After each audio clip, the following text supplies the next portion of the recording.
gigantesque avec les risques environnementaux que cela comporte. Soulagement pour deux Algériens convertis au christianisme. La justice algérienne a décidé de les relaxer. Ils avaient été interpellés durant le jeûne du Ramadan alors qu'ils mangeaient sur leur lieu de travail à l'abri des regards de leurs collègues. Le procureur avait requis 3 ans de prison ferme. Ils chantent devant le tribunal de Tizi Ouzou pour soutenir leurs amis, deux chrétiens évangélistes accusés de non-respect du jeûne du Ramadan. À la fin de l'audience, c'est le soulagement.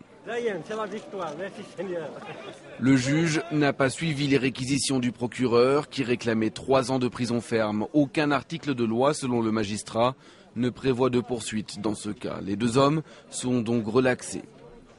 La décision qui a été rendue aujourd'hui a été une décision que nous attendons et nous avions eu peur parce que ce n'était pas évident qu'une justice soit rendue. Pas évident car depuis quelques années, la communauté chrétienne d'Algérie subit des pressions. La plupart des lieux de culte du pays n'ont pas d'agrément comme celui-ci. C'est donc discrètement que les fidèles se rassemblent pour prier. Oui, même s'il n'y a pas d'église, on va le vivre chez nous aussi, hein, parce qu'on est de bonne foi, on est de bons chrétiens aussi. Je pense qu'une personne ne peut pas quand même obliger une autre personne à faire quoi que ce soit. Parce que déjà, quand même, la loi normalement autorise la liberté de conscience. Effectivement, officiellement, la République garantit à chacun le respect de ses opinions et de ses croyances.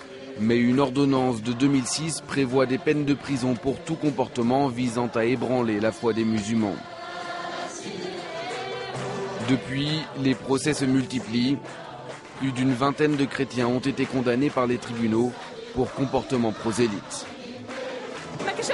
Il n'y a pas de liberté en Algérie, surtout quand on parle du christianisme. Il n'y a pas de liberté, aucune. Il y a toujours des résistances à un changement. Et c'est ce qui se passe actuellement. C'est des résistances très fortes parfois, mais avec le temps, nous espérons, au nom de Jésus, nous espérons que ça va s'améliorer. En Algérie, l'islam est la religion d'État. Les chrétiens, eux, ne sont qu'une toute petite minorité, 11 000 seulement selon les autorités.